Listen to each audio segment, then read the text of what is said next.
daddy ay si Kira po.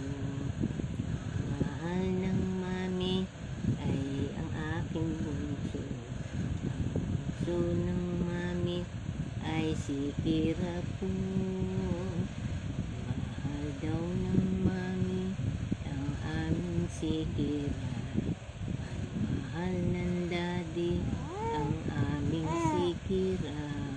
Ang gusto ng mami mabait si Kira. Ay kaya mahal daw ng aming daddy Lou. Kaya daw si mami ay laging namahal. Ang mahal ng bunso ay si Kira. Ang mahal ng daddy ay si Kira. Ang mahal ng mami ay si Kira. Oo raw ang bunso ang bubunsuhan. Ay naku si Kira ay mahal ng mami. Oo raw naman daw. Tara daw huko. Ay huko na ay huko ang aming bunso. Si